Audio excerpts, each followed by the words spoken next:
You're listening to Binjang 91.5, and it's time for Tech Talk with Mathew Dickerson. Hello, Matthew. Yeah, good morning, Tony. Good to chat to you again. Absolutely. Now, the first topic today is relating to the coronavirus and how it's changing our society. And Google Maps are showing that that's what's happening with the Australian habits in relation to social distancing. It is one of those things where I love the use of technology, and obviously COVID-19 is something that the world hasn't seen before. We've seen pandemics before, but I don't think there's been a pandemic that's had such a dramatic impact on the world in the same way that we'll see COVID-19 with ongoing effects. But the other thing that's interesting, I think, at the moment is that nowhere in our history in the past have we been able to see such an immediate impact of some rules or some rules of government that have been introduced. And so when the government says stay at home, self-isolate, please stop going out, just having social fraternisation, in the past you may have been able to witness that by going out onto the streets or having police go onto the streets and look around. But because you've got Google Maps and you've got metadata, you're able to see almost immediately the impact of that. And when you look at some of the graphs around the world, you're seeing this dramatic drop-off. And so they're comparing cities, they're comparing Melbourne versus Sydney, they're comparing cities around the world to see how much we are staying at home, and people are staying at home. It's pretty obvious when you just look out on the streets, but seeing that metadata is a really immediate impact on how much this is having an impact across the world. And the only place we're seeing an increase in activity at the moment is with people staying home, and that's what we'd expect to see. Yeah, so that leads to the next topic, because down in Victoria there with Daniel Andrews, and also elsewhere, I believe, the phone data is being looked at to enforce the isolation rules. Well, exactly as we've just talked about there, using metadata with Google Maps anonymously to look at how many people are gathering in different locations and where people are moving around. You can go a step further, and by taking the anonymous component out of metadata and actually looking at who is moving where, then you can actually have governments, again with some changes in legislation required, to actually look at who's moving where. And this will be an incredible step.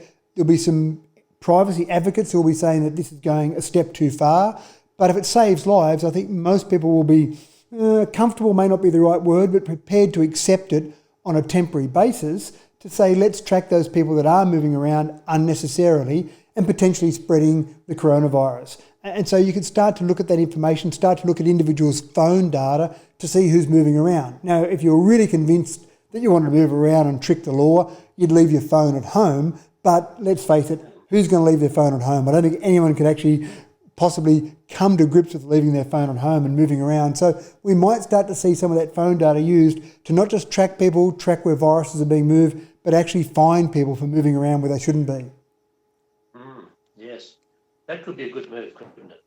Now, this leads to the next situation that we have, because there's people staying at home and they're using the internet a lot more. So the internet speed is becoming a problem working from home, isn't it? It is very much a problem working from home. A lot of people are experiencing some major dramas. And I thought I'd just give a few little tips on how you can try and increase that internet speed. Now, most of the speed problems are caused by the fact that you've got so much congestion on the network at the moment. So when you've got lots of people at home, when you mightn't have had so many people before, and they're all trying to connect to their workplaces remotely or study remotely, whether it be school students or university students, then obviously that's putting an incredible amount of pressure with that increased traffic on the internet. But there's a few things you can do to look at that. One of the things that I've noticed a little bit so far has been that people are actually thinking the bottleneck is their internet connection, but in fact it might be their Wi-Fi connection. They might have a Wi-Fi router sitting in the middle of their house, for example, and then they're moving around the house and not realising that the problem they're having is not so much congestion at the back end of the internet, but just they're getting out of range of their Wi-Fi. So have a look where your Wi-Fi router is, have a look what's around it. As a simple example, some people might have their Wi-Fi router sitting in the kitchen, and right beside their router might be a refrigerator. Now, a refrigerator is a large chunk of metal, and metal's great at absorbing signals, whatever signals they might be, including Wi-Fi signals. So when you take that router, you put it on one side of the fridge, and you're on the other side of the fridge trying to do some work, then it might just be, very simply, that you're absorbing a lot of that signal with a large object like a fridge. So have a look where your router is located, have a look where you're trying to work, and have a look at what other things are around it. Non-metallic objects typically aren't that much of a problem. So for example, if you've got a timber wall or a door on one side, then that's usually not much of a problem. But metallic objects can absorb some of that signal.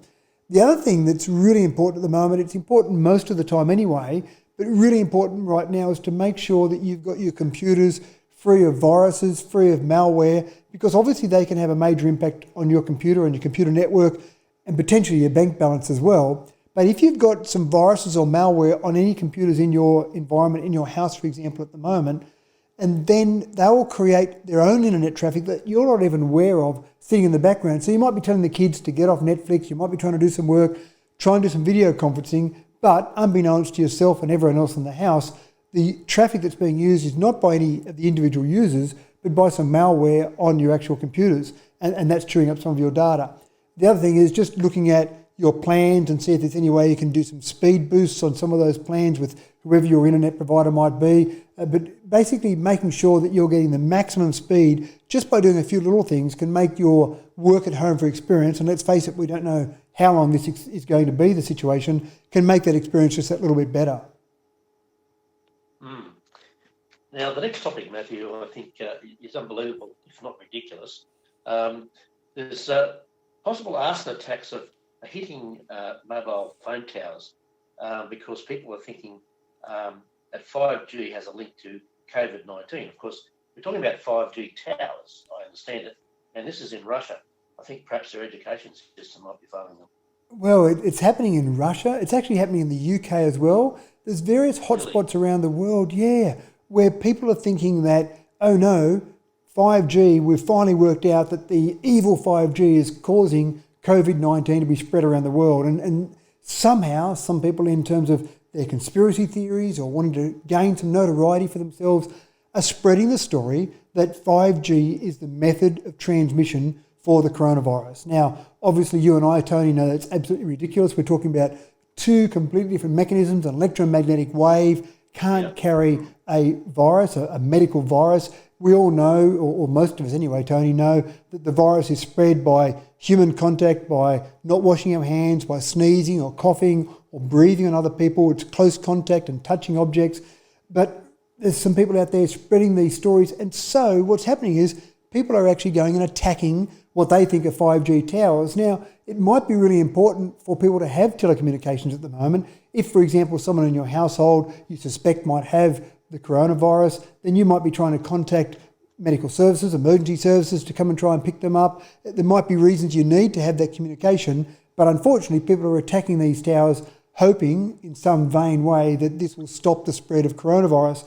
And the real irony here, Tony, is that some of the towers that are being attacked aren't even 5G towers. So people are just attacking mobile phone towers thinking that they're doing the right thing by stopping the spread of coronavirus, but in fact they're just harming communications for everyone. And it's never been more obvious than right now that we desperately need our communications to be working as well as possible. Yeah, well, all I can say is well done. You've been listening to Binjang 91.5 and Tech Talk with Mathew Dickerson, and it's back to the program right now.